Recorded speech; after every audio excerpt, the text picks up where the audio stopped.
Purposely. Your life, God's purpose.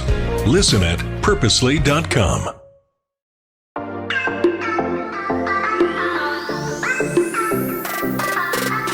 Hello, everyone, and welcome to the Gospel Tech Podcast. My name is Nathan Sutherland, and this podcast is dedicated to helping families love God and use tech.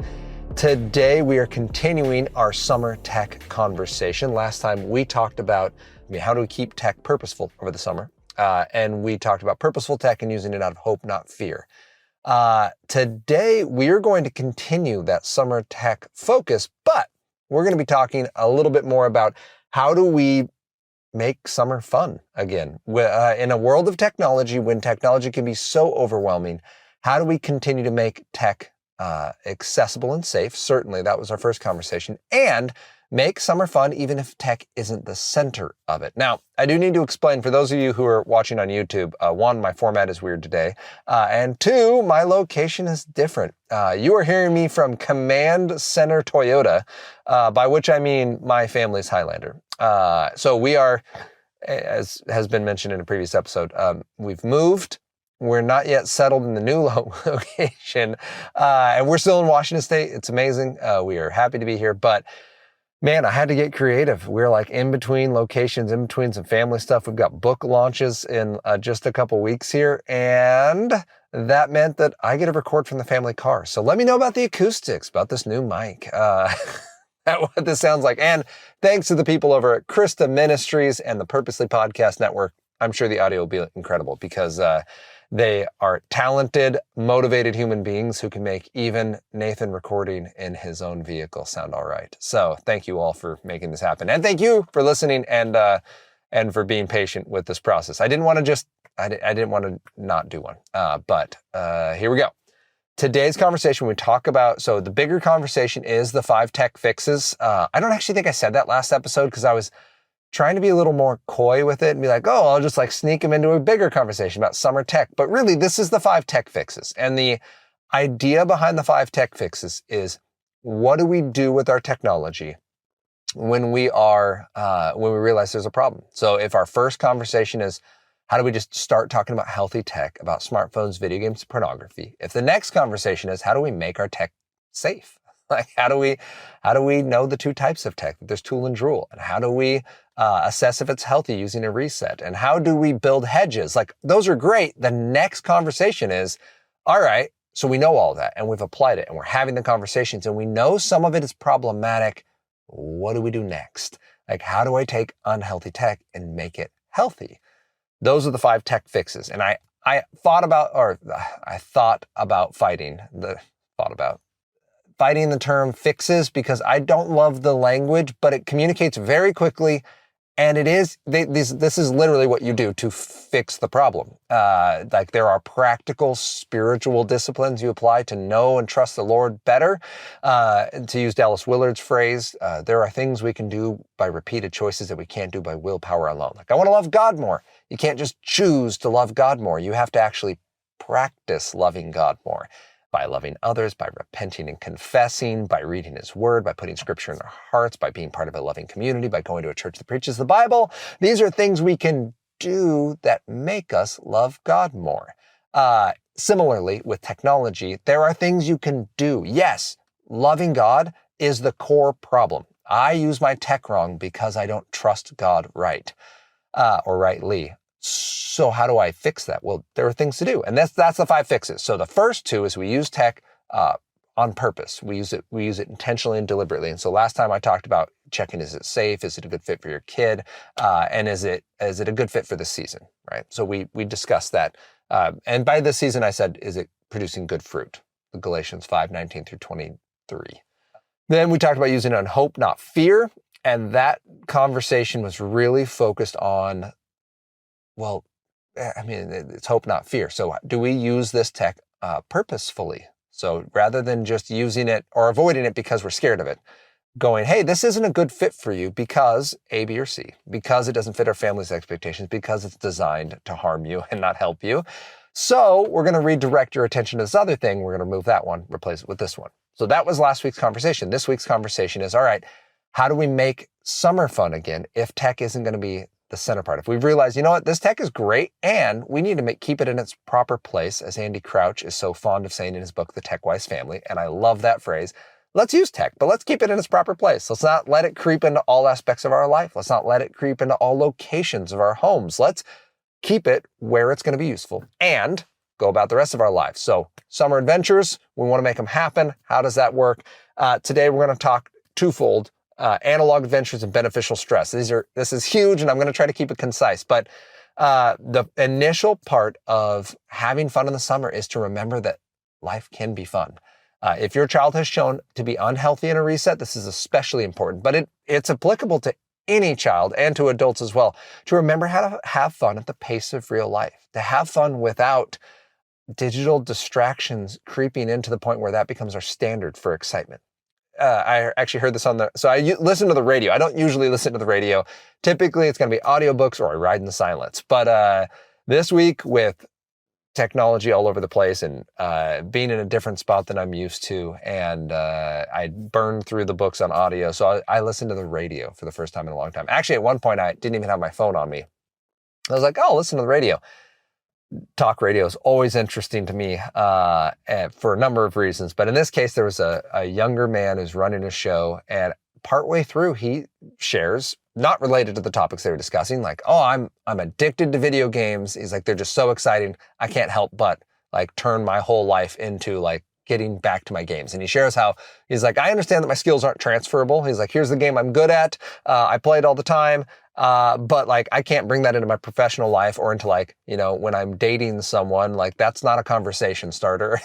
Like he goes on this whole piece. I was like, oh, that's super interesting to hear someone who's in their late 20s, clearly a successful professional, and yet would describe himself as a gaming addict because of the impact he's seen on his own life and his own motivations beyond his professional career into what he finds joy in on the daily and how real life isn't exciting. Like that's what we're looking for when we talk about our children. Like, do you find real life exciting still? And if not, what can we do? And if you do, that's great. What can we do? So analog adventures is our first piece. When we talk analog adventures, I've described it in several other episodes, but I really like Jonathan Haidt's definition of real life experiences and what the real world is. He has 4 things that the real world has to be. This comes from his book, The Anxious Generation. He says the real world needs to be embodied, meaning if it's a real world experience, it needs to happen in your body with someone else's body. This means you have real world risk tied right in, because if it's a conversation, you can risk flopping. If it's an activity, you can risk injury. You can risk being left out. You can risk making a mistake. And these are all happening in real time, and there's no reset button. It's an embodied experience that makes it real world. The second thing is it has to be synchronous. Synchronous means it has to be real world that's happening at the same time as someone else. It doesn't mean asynchronous is bad. This conversation is asynchronous. I'm having it. You're going to listen to it whenever you get around to it. You might even listen to it in chunks. Cool. But real world experiences, analog adventures specifically for today's conversation, have to happen with other people, their actual real life physical mortal bodies, and it has to happen at the same time. They have to be with you, present. Yes, Zoom can happen as a synchronous opportunity, but it's not embodied. But it is synchronous. You're talking to an individual and it's happening at the same time. They're giving you real world facial expressions and they're laughing at real world jokes and they're reacting to conversation and there's a back and forth there. So it needs to be embodied. It needs to be synchronous. It needs to be one-to-one or one-to-several. And the premise of that is, so if we were talking, let's say we went out to coffee and now we're embodied and it's synchronous. It's also going to be a fairly small-ish group. So there's going to be maybe 4 of us. 4 is a big group for coffee, maybe 5, but like you're pushing it. As soon as you get to 6, 7, 8, 9, 10 people, you break into smaller conversations. There's 10 of you in the group, but you talk to the people around you and across from you, right? Like you don't talk to a group of 10. That's now a presentation, and that's not a conversation. And that's important to note that does change one-to-one or one-to-several. And that 10 isn't your limit, but I'm just saying for coffee, that would be our limit at probably 5-ish. You can certainly have real-world engagement with dozens of people. You can certainly have real-world presentations to hundreds. I've done it, and it's great. And people can raise their hands, even in groups that are 500-600 people. You can get real-world interactions, even facial expressions. Yes, by the way, presenters can see your face when you're in the audience, even in the back row. So just heads up, I can tell when you're bored. And that's motivating to me. I always want to make it better. So I can also tell when it works, and that's beautiful, and it's real world, so it's embodied, synchronous, one-to-one, one or one to several. And then finally, real world experiences, in this case, analog adventures, need to have a high barrier to entry. And by that, we just mean the relational point in terms of adventure. High barrier to entry means a real world relationship costs you something. If you make a friend mad, you have a motivation to fix it other than just you care about this person. That's part of the cost. There's an emotional cost to being in a relationship with people. So that's real. And there's also a high cost to the social aspect of, like, that person's going to walk away, and there's now going to be a cost to having offended that individual, both with that person and the relationship that costs there, meaning they might not want to speak to you, or they might treat you differently, or they might be less on board with your future ideas. But then there's a cost of that person belonging to a society. And I'm not even talking about slander or any of the bad gossipy pieces. Just the fact that that person being withdrawn from you affects the other people you might be friends with. Like, you go to hang out with that person, like, oh man, like, this relationship isn't the same anymore because that relationship isn't the same. Like, we are interconnected. There's a high barrier to entry. You can't simply unplug and plug into a new relationship, and now you start with a full head of steam at no cost, and there's no side consequences to your behavior or actions. In the real world, it all is connected, and it matters. Like, the fact that I've lived in a town for a number of years, the same town that I taught in and the same town that I grew up in, that matters because people know me even if they don't know what I'm doing today, even if they don't know exactly what happened yesterday. Like, there is this continuity to relationship. That doesn't mean moving's bad or that changing scenes is bad. It means that in a real world, you moving to a new town means you have to meet new people and you have to build rapport and ethos with them. And you don't get the full head of steam that you had with an older set of friends or people that have known you for a long time. And that's true in any real world experience, in athletics, in business, in relationships, in family. You have all these aspects. So for analog adventure, according to Haidt, and this is the example or the definition that I really like, real world adventures are going to be embodied. They're going to be synchronous. They're going to be one-to-one or one to several. So you're not getting lost in a crowd. You can't hide in a back wall. You can't just sit it out and pretend like you participated. And they're going to have a high barrier to entry. So what does that look like for our families? It can be simple. You can take 15-minute analog adventures, 1 hour analog adventures, half day, full day, multi-day. It can scale. But you can start simple things. I like to think of just in terms of tag. You can play a simple game of tag for 10 minutes in your backyard or front yard, in your living room with just your kids and family. And that is an analog adventure that can be a break away from, hey, instead of us watching a show right now, we're going to go play a game of tag. You can grab the neighbor kids. Guess what? Now we're being relational and communal. There are hundreds of types of tag. My kids personally like regular good old fashioned tag, amoeba tag, where you tag someone, you got to join up with them. Now there's 2 of you. They like sharks and minnow tag, so that you got to run back and forth across like a field or a court or a room. And the sharks are in the middle and the minnows are trying to get across, last one standing. But you're safe once you reach the far side. So it's like it's waves, right? It's very video gamey. They like the idea of like there's a time when I can be tagged and there's a time it can't be. They love freeze tag, all the types of freeze tag where you can do like toilet tag where someone has to sit with one knee and their arm out and you have to sit and flush their hand to unfreeze them. So it's not just tag 10 people. There's some chance to be here. Tunnel tag where you got to crawl underneath their legs for freeze tag. They love them all, but their personal favorite is, in fact, battle tag. Battle Club was something we did in Young Life because we thought it'd be funny. It was actually kind of a bet where a bunch of our female leaders were like, you guys wouldn't really do that. You wouldn't LARP with a bunch of junior high kids because they would laugh you out of house and home. And we took them up on that bet. And it was one of our 2 greatest events. The other one was a Mario Kart tournament. Yes, a guy who doesn't play video games hosted 5 years worth of Mario Kart tournaments, but neither here nor there. We also did a Smash Brothers tournament, actually. It was incredible. But neither here nor there. Battle Club, because we're analog adventuring today, is incredible. It's tag with swords. And if they're not actually in this car. They were literally in my car. I was driving around with LARPing equipment. The reason I'm a big fan of this is manifold, but manifold. going to go with that. Sorry if my vocab is off today. But the idea behind it is you use some kind of foam weaponry. We use equipment that we bought from a local here in Washington State out of Lakewood, Washington.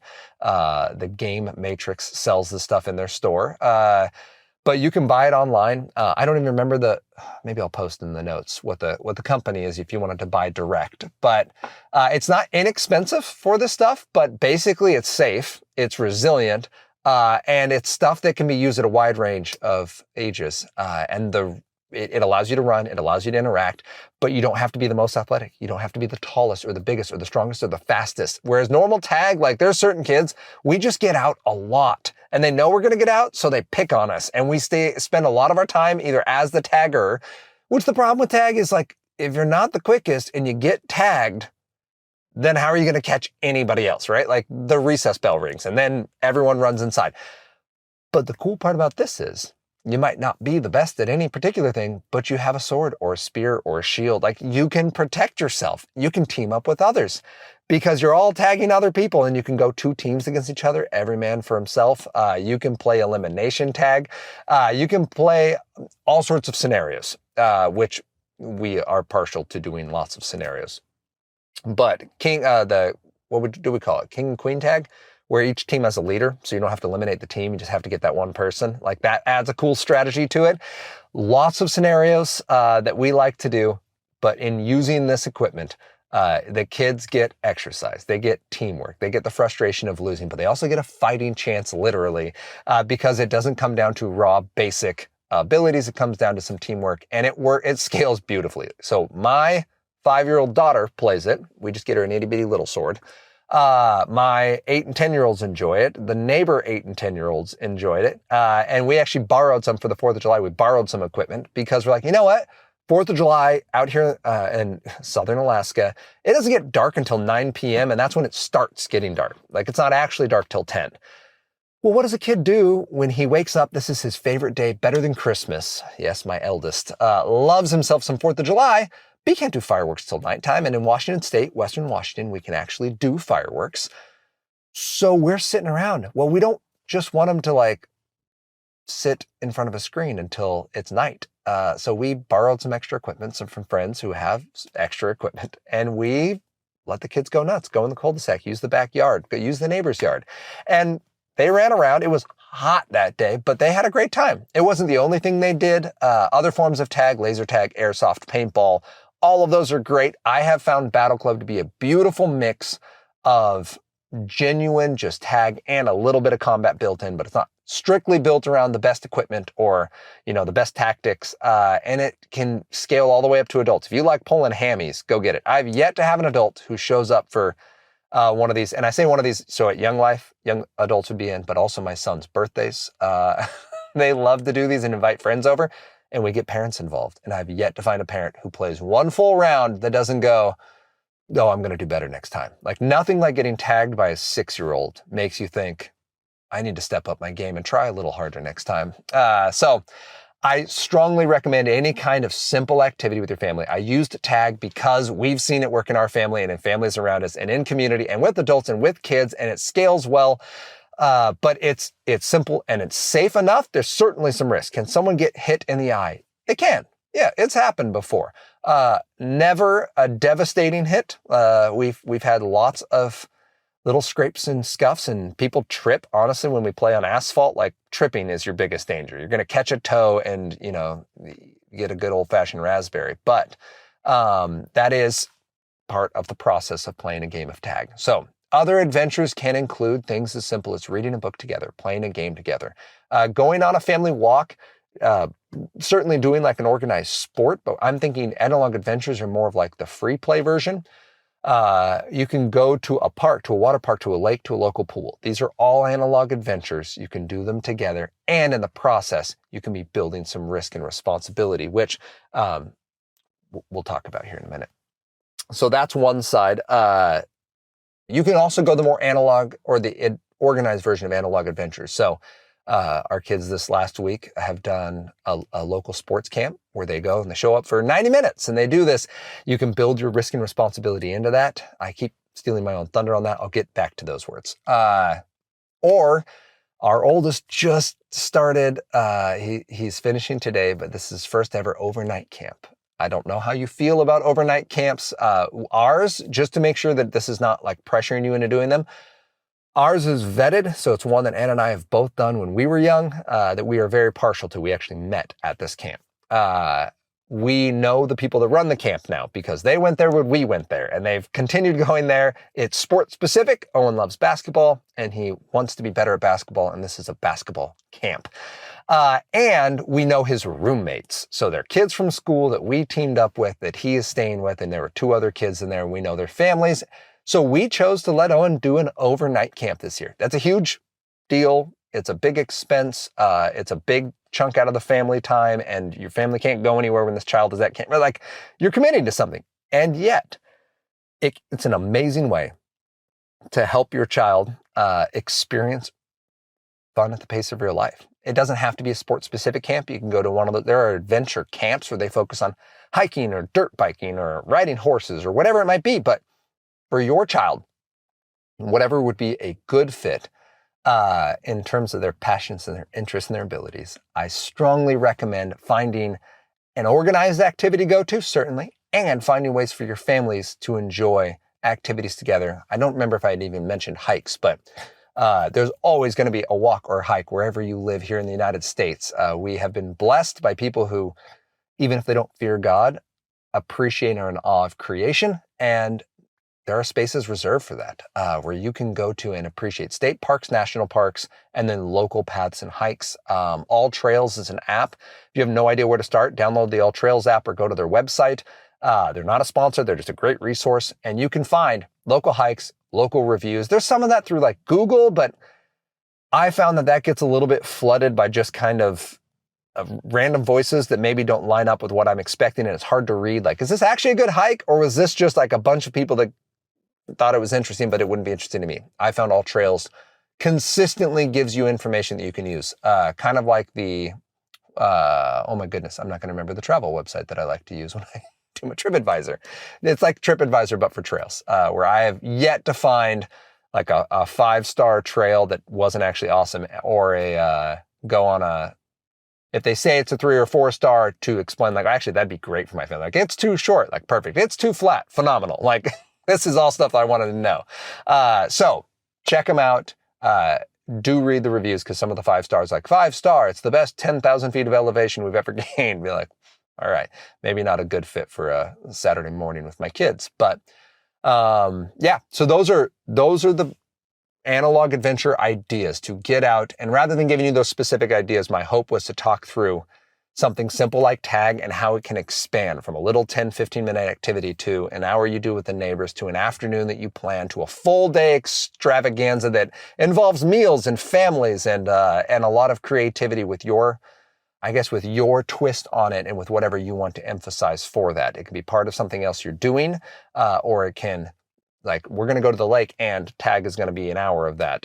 Or you can just do it as a standalone. So that's why I focused on tag, and I hope in not going into lots of other ideas in depth, it can stir up some cool ideas like, oh man, tag sounds dumb, but we would love to do this thing with our family. We would love to invite families in and do this sort of activity together. So what I want to end on, and I had said this so many times, but I didn't want to skip it, is that there is going to be in this the idea of threefold.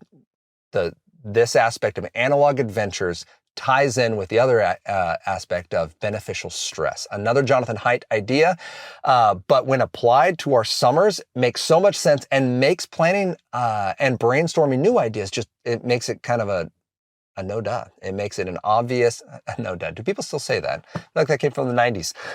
It makes it logical and sequential so that we're not constantly thinking about like, well, is someone else doing something? But the FOMO on planning a cool summer idea is real. So what you can do is, with beneficial stress, you're looking for activities that, yes, happen in the real world.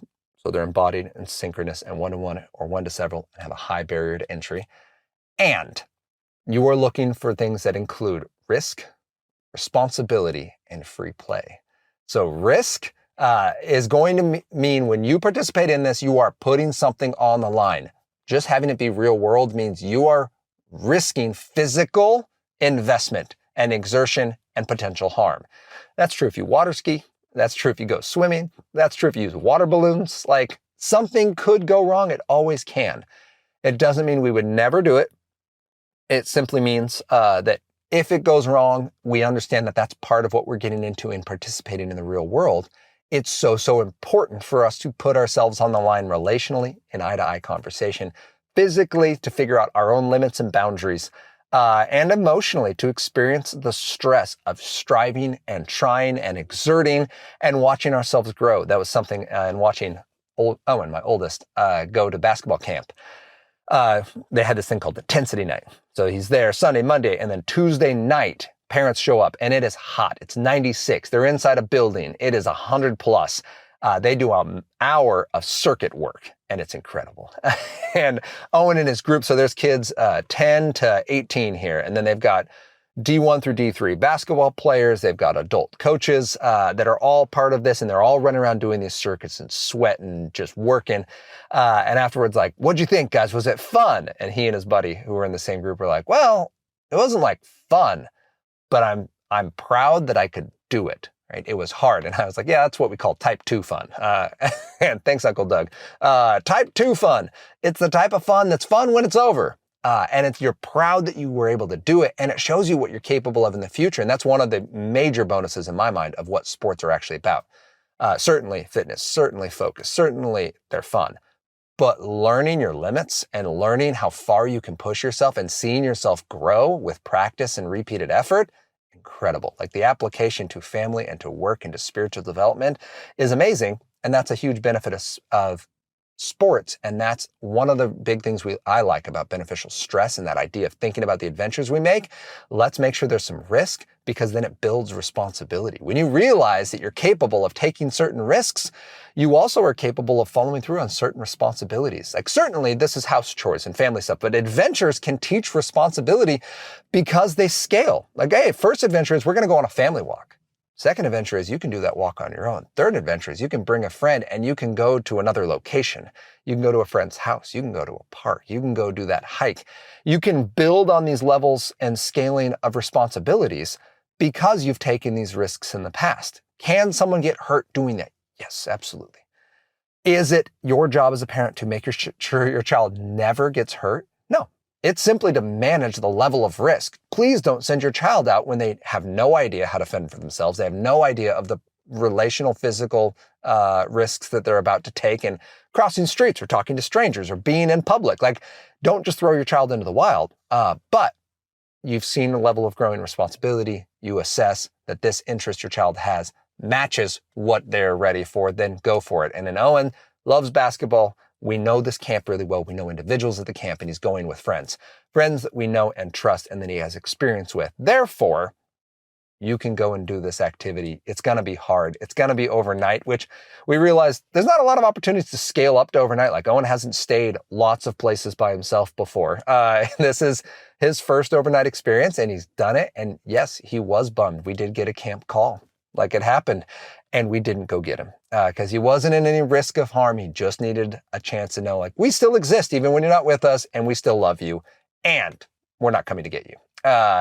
So whatever your family chooses to do. By the way, Loving Families did the day camping thing. One of his best buddies is a day camper this year. That's absolutely a step in responsibility and risk. So he goes home each night. He comes back to camp, and he's already said, like, next year, Mom and Dad, I want to stay overnight. Great. That's cool.